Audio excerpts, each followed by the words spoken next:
let's just do this. Do what we came here for, Jesus, because he's super tight. Waiting on the iPad to catch up. So we are in this Thanksgiving, our official Thanksgiving series. For those of you who are like, well, Rafer, Halloween hasn't even happened yet. We can't jump to Thanksgiving. Well, I think it would be really weird for me to do a Halloween sermon. So, sorry, you're out of luck. I haven't tried it, but it's weird, you know, it's just weird to think, like, where would you, I don't know, we're here. This is where we are, this is where we're going. So last year we instituted what I think we will do forever. So last year what we did was I started this Thanksgiving series, and then what we did, we had over the next 4 weeks, we had different people come before the church and give their testimony instead of me preaching through the month of November. And so this year I wanted to amp it up a bit. Yes, I'm going to do the intro, but in addition to that, or in addition to having different people speak, which they're already chosen. So if you're like freaking out, like, I don't like to speak in front of people, they're already chosen. So don't worry about it. I'm looking out for you. But in addition to that, there are, you know, I don't think it's happenstance, but I have 3 reading plans just about the being thankful and, you know, turning our minds towards thankfulness. Reading plans, and then like a challenge to you guys that I want us all to adopt. These reading plans, and we'll get to those later. If you start tomorrow, between tomorrow and the Saturday, December 1st, are 34 days. And so I have 3 reading plans that total 34 days. Jesus is tight. He set that up. I didn't. It just happened to work. So we'll get to those. But as always, we're not here just to have fun and sing to Jesus and then let it be what it is. I want to challenge you to read these reading plans. And like I said, I'll give them to you later. But yeah, so let's just jump into it. Attitude of gratitude. I tried to think of a better name, but I was like, well, it rhymes and I'm black, so nobody's going to fault me for it. So it's more expected, like, you know. I don't know how I became a pastor. Jesus strictly.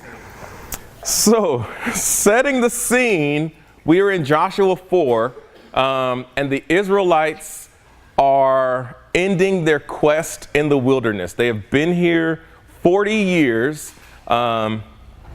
So they leave Egypt, and all the stuff happens. We learn how the Levitical priests become the Levitical priest, the golden calf, manna, the cloud by day, fire by night. All of these things are happening in the wilderness.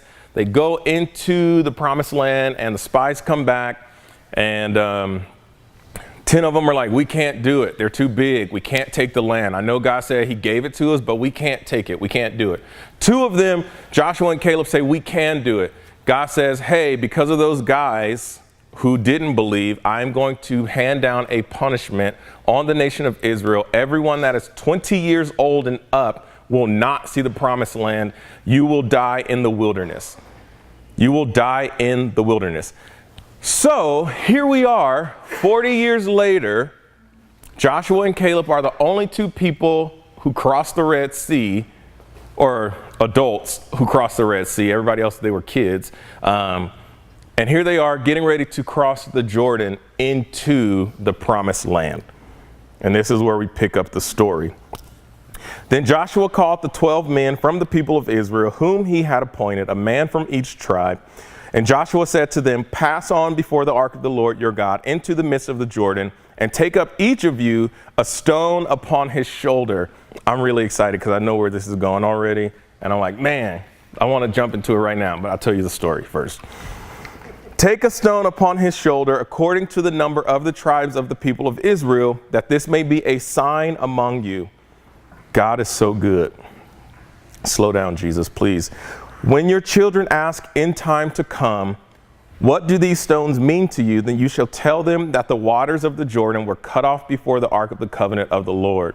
When it passed over the Jordan, the waters of the Jordan were cut off. So these stones shall be to the people of Israel a memorial forever. And the people of Israel did just as Joshua commanded, and the 12 took up stones out of the midst of the Jordan according to the number of the tribes of the people of Israel, just as the Lord told Joshua. And they carried them over with them to a place where they lodged and laid them down there. And Joshua set up 12 stones in the midst of the Jordan in the place where the feet of the priests bearing the Ark of the Covenant had stood.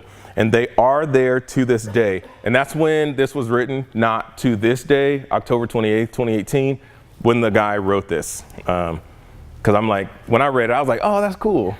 I've also read this like 22 times, and every time I'm like, oh, that's cool. They're there to this day. We should go see them. No, to this day that he wrote it. For clarity. For the priests bearing the ark stood in the midst of the Jordan until everything was finished that the Lord commanded Joshua to tell the people, according to all that Moses had commanded Joshua. The people passed over in haste. So two things that stand out in this scripture.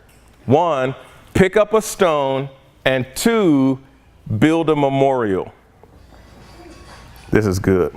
Mario, classic. So, picking up stones, building a memorial. This is two things that they have to do.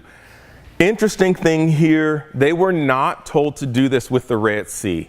The Red Sea was a legitimate, God did it, and then they walked through. They were not supposed to pick up stones and make an altar after the Red Sea. Why? Because they were moving away from the Red Sea, so they weren't staying near it.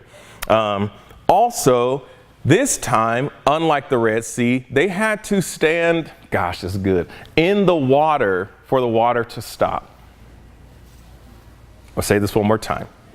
So with the Red Sea, it split. They walked through on dry land. With the Jordan, which I think at its deepest is like 10 feet, and in the spring when all the snow has melted and it's like over flooded, the water's moving at like 40 miles an hour, yada, yada, yada. So the priests had to step into the water. They had to get wet this time. They had to experience something for the water to split. Instead of God just making it happen, they had to do their part. Yeah, and we can preach on that for years to come. But they had to do their part for the miracle to happen. This is tight. So why did they have to pick up stones? The stones represent the experience. The memorial says, I will remember. But one thing about, come on, man. One thing about picking up the stones, it didn't say that they carried them. It said they picked them up and they put them on their shoulder. So these aren't like, you know, like little, like, hey, man, I got my stone. We all have been there where we pick up something and we put it on our shoulders. Why do we put it on our shoulders? Because my back has the most strength in my body. This is heavy. This is heavy. I can't do this normally. I have to get some added strength to experience, to carry my experience. That's good. We're going to go into it a little bit more. But like a souvenir, that's what the stone represents. You go on a vacation, you go on a trip, you go wherever, you know, you go to Lubbock and you bring back some P.F. Chang's. It's a souvenir, but you're like, hey, this is my experience. You know what I'm saying? You brought it back and you put a magnet on the fridge, not your P.F. Chang's, but you keep it as a memorial. You know what I'm saying? You put a magnet up, it's my memorial. I will remember going to Mexico with my wife. I will remember this. It was a great time. I will remember. So, the experience. What does this mean exactly? And it's crazy. It is so crazy that Jenny just said what she said about us coming in here and feeling some sort of sorrow or something has happened this week or whatever the case may be, because here's the sermon for the week. Like, here's the word. What is the experience? It means that life is going to happen. Things are going to happen. We cannot change that. There's no way around it. Things will be tough. Everything isn't Satan doing things. It's not. Everything isn't Satan doing things. God is in control, and he is in control. And because God is in control, he will allow things to come our way. And we're going to explain why in a little bit. But it's life. It's life. God does not cause cancer. He will allow cancer to come into our lives, but he will not put cancer on you. That makes sense? As a parent, you don't do everything for your child. You know what I'm saying? Sometimes you allow your kid to fall off the couch. It's a pillow there. So you just kind of move them out the way so they don't hit the table. You know what I'm saying? Trey all the time pulls his basketball court down and he kind of dodges it because he knows it's going to hit him. I don't stop it though. I allow it to happen. Why? Stop pulling it down, son. Thankfully, God is not like sitting there like me. Like, duh, you know, he's not doing that. Please do not think that is your predicament and God is sitting there like Rafer going, don't pull it down. That's not what's happening. But he allows things to happen. And James helps us understand this better. Oh, I forgot to change my slide. He says, count it all joy, my brothers, when you meet trials of various kinds, for you know that the testing of your faith produces steadfastness. And let steadfastness have its full effect, that you may be perfect and complete, lacking in nothing. So James says to count it all joy, to be cheerful. That's count it all joy means be cheerful. Literally, to be cheerful when things come your way. And if you're like me, you're like, James, you don't get it. This sucks. And James says, but I do, because I know Jesus. He says, I know Jesus. Various trials breaks down to something that God allows to happen to prove and encourage my faith in him.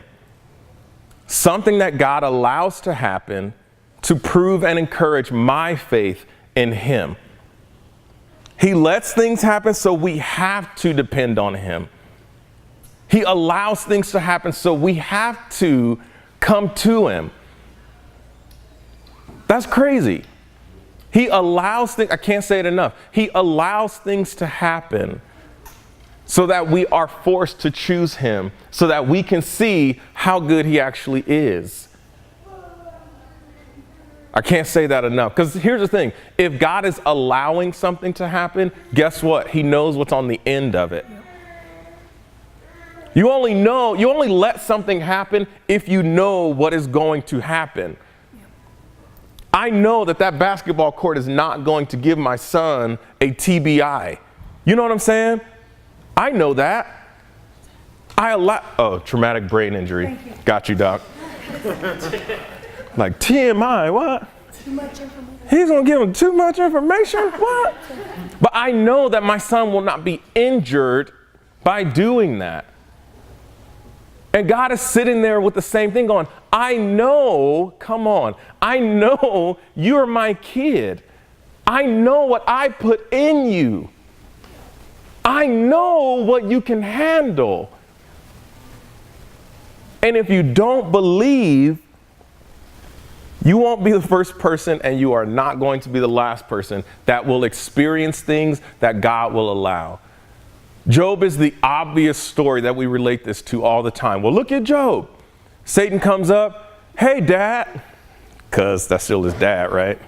That's weird. Never thought about it like that. Hey, dad, what's up? Nothing. Where you been? Just to and fro, floating through the earth, hanging out, doing things. That's the conversation. I'm paraphrasing, but that's the conversation. What you been doing? Just hanging out, I'm just bored. And God says, have you considered my servant Job? God tossed Job at Satan himself. And we know this. Have you considered my servant Job? And we all know what happens.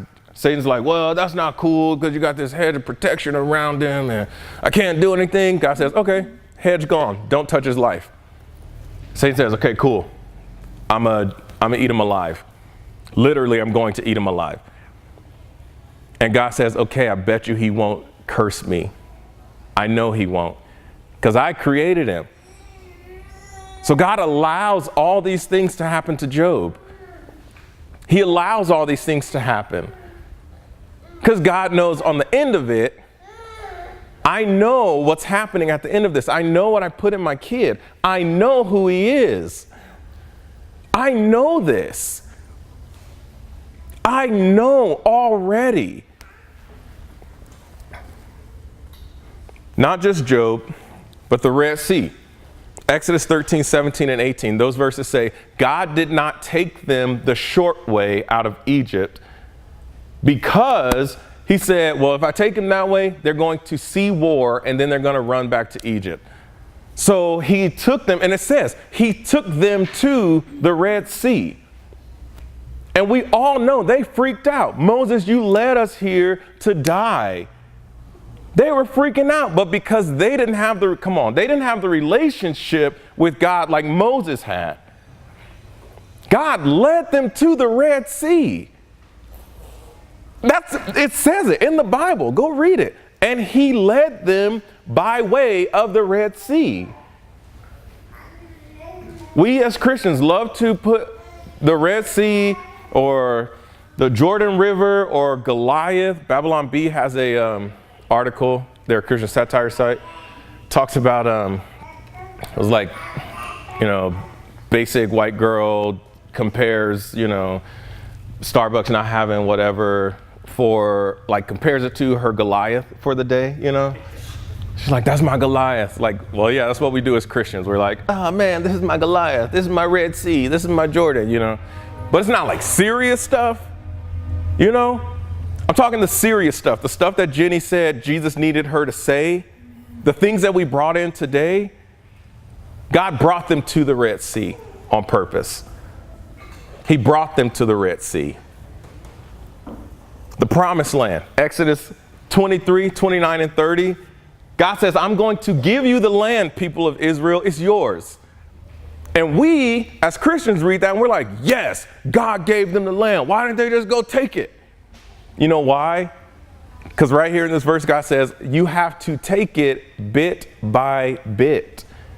Again, where they had to put their feet in the water, the Israelites had to go and conquer city by city by city. They had to go and do their part to receive what God gave them. They had to go and experience some things. They had to be presented with things that are not going to look easy. Can you imagine being an Israelite and God says, hey, these walls of Jericho, just march around them.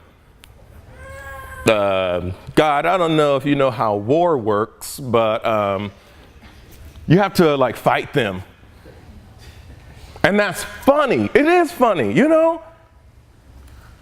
But when God tells me, hey, Rafer, start this church September 20th, 2017. God, I hope you know that my wife is pregnant. I don't know if you, I don't know if you know how this works, Lord. You know what I'm saying? When the prophecy comes in March 2016, he's going to have you start a church, and then Rafer loses his job July 2016. Jesus, this whole church thing and you got prophecies of us going places, but we need some money. You took my job, remember that? You know what's up. You know what I'm saying? He led them there on purpose. It's yours, but you got to do some stuff to get to it. We just want the God who gave it, and that's it. But we're going to talk about experience. So when life is coming, things are happening. Experience is where I meet God the most. This is where I meet God. This is where, in those moments, when it is crappy as all get out, these are the moments that I learn who God is, where I learn his character, where I learn how amazing he really is. Psalm 34:8 says, taste and see that the Lord is good. How are you going to taste and see that the Lord is good if everything is always good? How do I actually learn how great of a woman my wife is if I never have down times in my life? If I never need the encouragement of my wife, if I never need my wife to see things that I can't see in me, how do I know? If there are no experiences, how do I know what it's like? I love this. Well, have you experienced it? No, I just love it. How do you know you actually love it? How do you actually know if you don't experience? So in these moments where life is not what I want it to be, life is not easy, life sucks, pick up the stone. Well, God said he won't put anything on me that I can't bear. I know, that's why you put the stone on your shoulder. You can bear that part. You bear what you can and you just say, God, I'm gonna carry this stone. Whatever this experience is, whatever it looks like, I'm just going to carry the stone. I picked it up, I see what's coming, let's go. And whenever we cross whatever it is, I will make a memorial and set it up, and I'm going to tell everybody. Gosh. So when I taste and see, is it for me just to taste and taste and taste and taste like I forgot to put the cake in the oven because I was just eating the batter and I'm just tasting and tasting? No. No, it's for me to share with everyone around me. Joshua 4:19-24 says, the people came up out of the Jordan on the 10th day of the first month, and they encamped at Gilgal on the east border of Jericho. And those 12 stones which they took out of the Jordan, Joshua set up at Gilgal. And he said to the people of Israel, when your children ask their fathers in times to come, what do these stones mean? Then you shall let your children know, Israel passed over this Jordan on dry ground. For the Lord your God dried up the waters of the Jordan for you until you passed over. As the Lord your God did to the Red Sea, which he dried up for us until we passed over, so that all the peoples of the earth may know that the hand of the Lord is mighty, and that you may fear the Lord your God forever. So here we get our why. So remember, Joshua and Caleb were the only two people who, as adults, crossed the Red Sea and now are crossing the Jordan River. So all of these people, probably the oldest guy is 59 years old because it was 20 and up. That was the cutoff. And then they spent 40 years in the wilderness. So you've got 19-year-olds and down, but 59-year-olds and down. But everybody who's 40 and under, they don't have an experience yet. So how crazy is this? Because they don't have an experience yet, they can't go in and start conquering towns and cities. They don't know the power of God. They know manna coming down from heaven. They know the cloud. They know the fire. We pick up, we move, yada, yada, yada. But it's a lot of people in this nation who don't know and haven't experienced God yet. So they need this so that they can actually go in and conquer. So the reasons why they need to build and share. They need to share, one, with the children. Why do they need to share with the children? Because as much as we don't want to admit it, we are nothing but updated versions of our parents, for better or worse. We are our parents. A lot of times I think I'm myself, and then my dad shows up last weekend and I'm like, oh man, this is where all my jokes come from. I am my father. So because I am my parents, just updated and in newer clothes, it is my job to teach my son how to look and see and experience God. So I'm not one just telling him what God does for the sake of telling him what God does, but he is also seeing me go through some things, and he may not understand it at 6, 7, 8, 9, 10 years old. He may not. But there's going to be a moment where he goes, hey, Dad, what happened? And then that's when I sit down and I go, because God is the greatest thing to ever happen. Because Jesus is the tightest and I'm his kid. Like, I just trust it. Well, how do you trust, Dad? Let me show you my memorial, son. I've got a list of memorials that God has just done in my life. Let me show you. So then when he becomes an adult and things start to happen in his life, guess what? Well, I know that that same God is my God, so I'm going to do what my parents did. I'm going to do what they did. I'm going to do what they taught me. People used to tell Jenny and I all the time, we love your faith. I lost my job. Our house went into foreclosure, and people were like, we just love your faith, man. And I'm like, well, one, this sucks. But two, I'm just doing what I've been taught to do. You are telling me, fellow Christian, that you read the same Bible that I read and this doesn't make sense to you? It doesn't make sense to you that we are trusting God? And you're a Christian too? You're telling me? We read the same Bible. What are you sharing with people? What stones are you picking up? Obviously not the stones that God is that you're setting up you're setting them up as a memorial, but not of what God did. You're setting up the memorial of how bad it was, how much it sucks. And then you're surprised because you're sharing this with your children. They just got a bad attitude. I don't understand it. Are you serious? You aren't sharing the life-changing Jesus. You're sharing horrible experiences, so that's what they look for. Sorry, I'm yelling. I'm just so passionate about what we do with the next generation. Oh, the world is in this place. You know why? Because people don't talk about Jesus.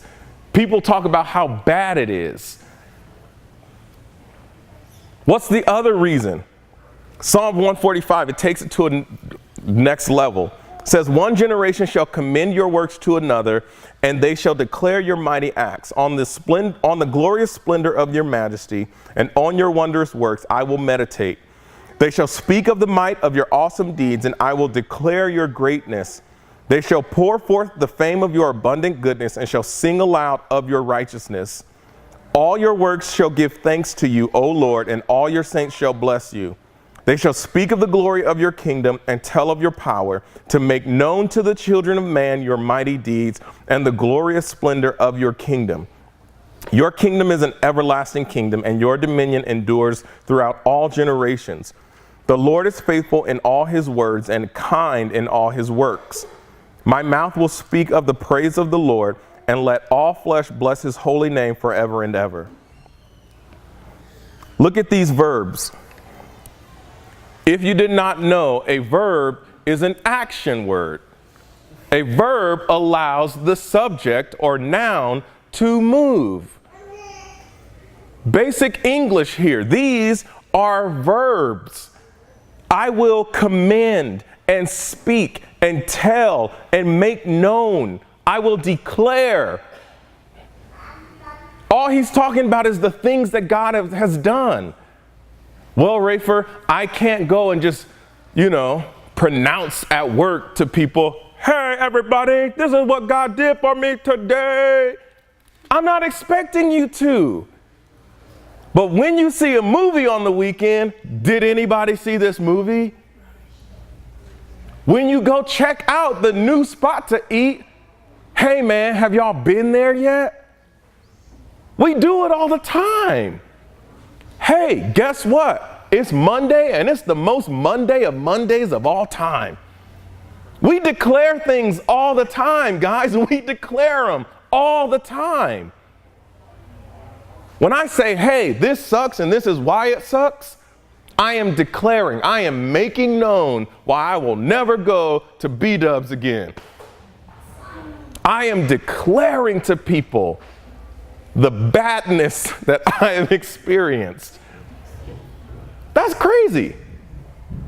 That's crazy. Craziest part about it is we have a choice of what we say. How was your vacation, man? It was great, but it was great. You telling me you were on vacation for a whole week with nothing but sand, water, and it was all inclusive. And you gonna tell me you just sweat a lot in the sun? Traveling back, man, I just hate flying.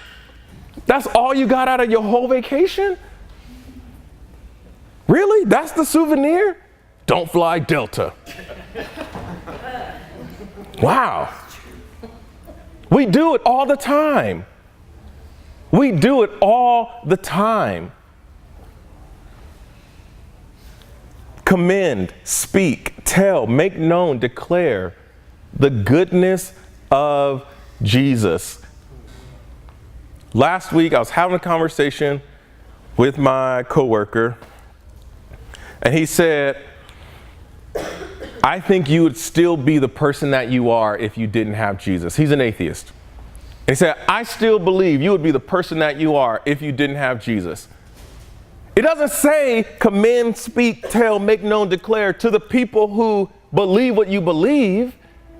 So you know what I told him? Well, you're wrong, because I know for a fact that without Jesus, I am not this person.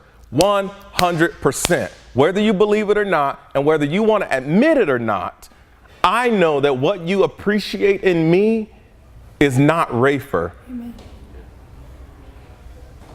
I know that. And I will make known to you what Jesus has done in my life. It didn't say convince him.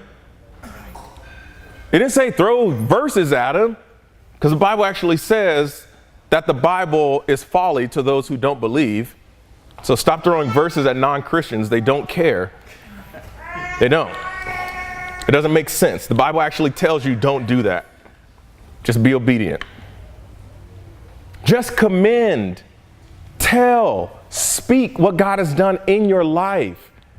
Tell them the impossible situations. Tell them the times that you didn't have a job for 5 months, and then your house went into foreclosure. You're pregnant with a kid. You're coming home every day freaking out. I don't know. And then all of a sudden, out of nowhere, and you don't even know how it happened, you got all the money to reinstate your mortgage? I didn't do nothing extra. I know that for a fact. I know that for a fact. So when I say what Jesus has done, that's what changes people. And not only does it change people, this is what happens when I share. Joshua 2, 18 through 14. Before the men lay down, she, Rahab, so the spies are in Jericho, and they're staying at Rahab's house. She came up to them on the roof and said to the men, I know that the Lord has given you the land.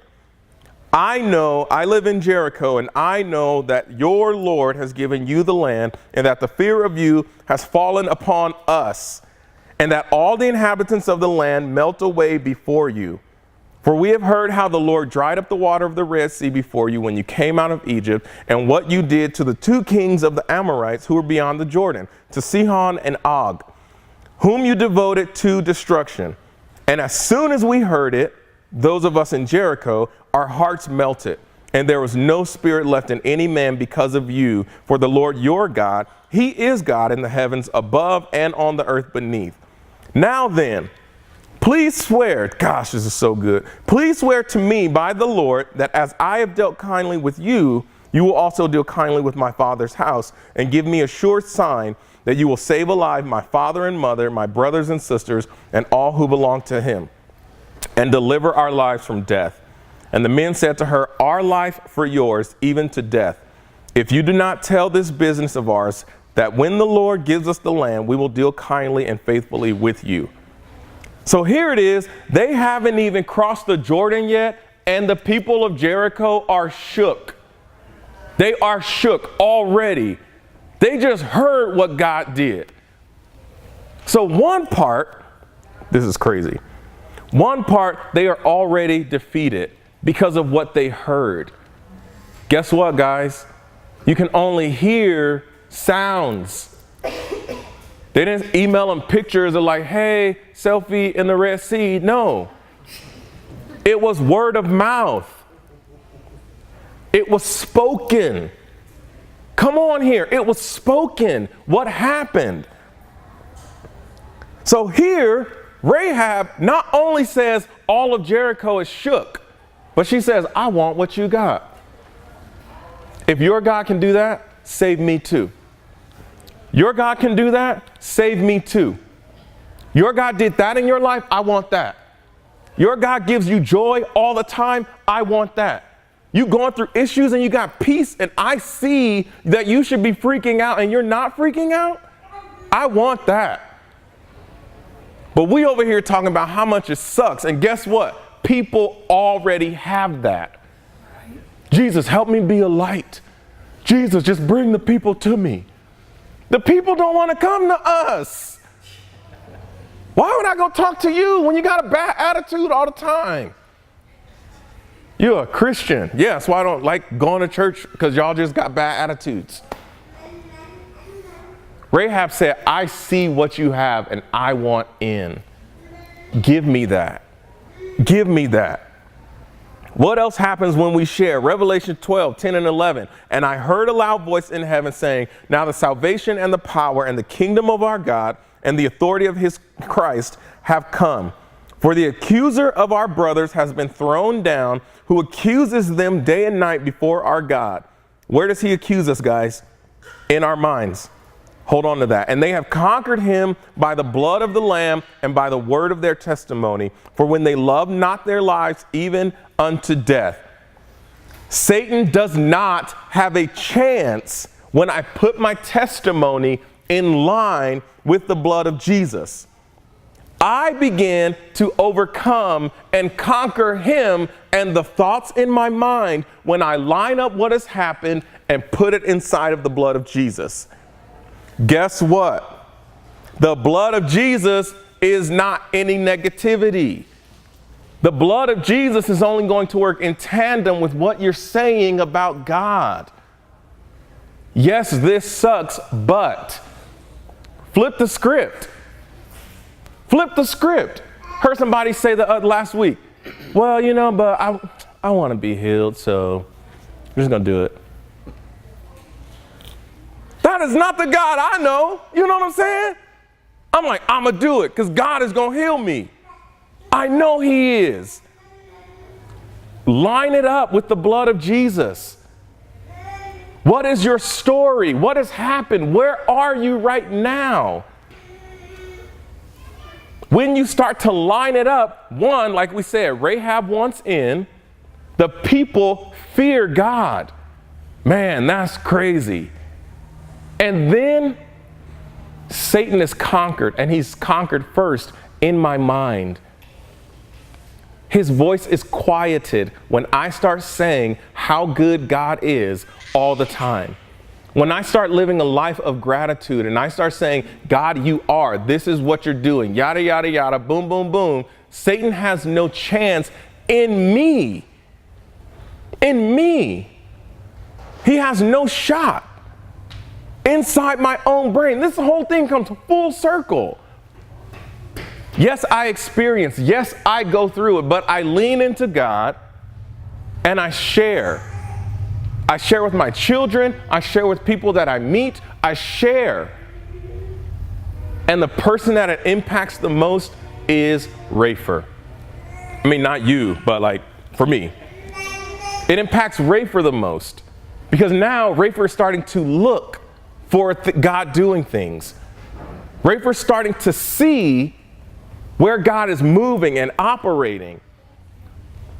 And now I don't even have time to fight whether or not it's God, because I know God. Because guess what I'm doing? I'm commending, I'm making known, I'm speaking of. I know what it looks like. That's Jesus, man. I'm telling you. That situation looks too crazy for a normal human being to handle. That's Jesus. It's too much out of their control and they are just chilling. That's Jesus. I'm looking for it. You know what I'm saying? The blood of the Lamb. I have to line it up with what the truth of Jesus is. It says they conquered him by their testimony and the blood of the Lamb. And so Satan is quieted and it refines my faith. Collect, find your stones. Find your stones. Collect them. Put them on your shoulder. I love that so much. Put them on your shoulder because it says it's not easy. It's not easy. It is not easy. It's heavy. My back hurts. God, I need you. You know what I'm saying? Stop standing in the moment of, God, this just sucks. Hey guys, look at my rock. Look at my stone. It's so heavy. This stone is just so heavy. That's where we stop. That's where we stop. Hey guys, look at my stone. It's just so heavy. I'm having a real hard time carrying this stone, man. And people are like, well, yeah, you got a stone on your shoulder. I'm sorry. Pat on the back. Turn to Jesus. Let him make that stone a memorial of what he did. Flip it, man. We have to do it. Start sharing. Why do we share? Because we need it. I need to know. I need to know that God is doing something in your life. Because when I know God is doing something in your life, I know he's going to do something in mine. I know that. You know how many people, when I said it at the Vine the first time, yeah, our house, yada, yada, yada, the whole nine, we paid it off. Boom. God never let us down. I'm crying on stage. People came to me, story after story after story. Thank you for sharing, because this is where I am right now. And I know God is going to do it because he did that for you. He did that for you. I know he's going to do for me. Thank you. I had no idea. I had no idea that that's what you were going through. Yeah, because Jesus. How do I get that? We have to share, collect, build, and share. Stop putting the negative on your stones. Go kick them all down. Kick all the negative memorials down. Hi-ya them. Kick them down. Start, you know what I'm saying? Whatever you got to, shoot it. I do, get whatever. You can Sub-Zero that thing. Get over here. You know, Scorpion, get over here. Whatever. Destroy them. Finish him. You know what I'm saying? Kill him, man. I go, that's the life that I want to live, but I'm just stuck in how heavy my stone is. When I get out of how heavy my stone is and I go, God, I know this stone, yeah, you're gonna flip the script on this. All of a sudden I'm re-energized. I'm standing back up again. I'm not carrying my stone. I go, God is gonna do something about this. Just wait and see. Just wait and see. Just wait and see. Watch. Watch. Yeah, God bet the house on me, just like he did with Job. God put the house on me. He said, I bet you they won't turn from me. Satan's like, okay. Well, why would you argue with God, number one? Satan, but we do it. We do it. But start flipping that. Watch what's going to happen. Watch what's going to happen. You see this stone? Watch when I set it up. Watch what happens. We need it. So, these reading plans. Because where do I start, Rafer? Where do I start to change this roller or this carousel of negativity and what I see? These plans is 3 of them. Power of giving thanks, remember to give thanks, and a plan of thanksgiving. If you have the YouVersion app, you can look all of these up. Read them in whatever order you want. 2 of them are 14 days, 1 is 6 days, whatever you want to do. I'm probably going to do 14, 6, 14, just to break it up, you know. But read these plans. Be washed in the Word. Allow them to clear your mind. Let God speak to you and let Him open your eyes to the things that are happening, that He is doing. I dare you to start saying, thank you, God, for allowing this to happen, because I know there's something on the end of this. No parent is just going to let their kid get harmed. I will allow things again. I will allow things, but I'm not going to purposely let you be harmed. Come here, sit in my lap. Let's talk about it. He know what's up. That's why he's saying amen. He's like, Jesus is for real. See? They way closer to Jesus than we will ever be the rest of our lives. So I'm just saying. They know what's up. We have to start reading these plans. Start tomorrow. Yeah. So we're going to go into the holy place. I'm going to play this song. I'm going to play this song and spend some time with Jesus.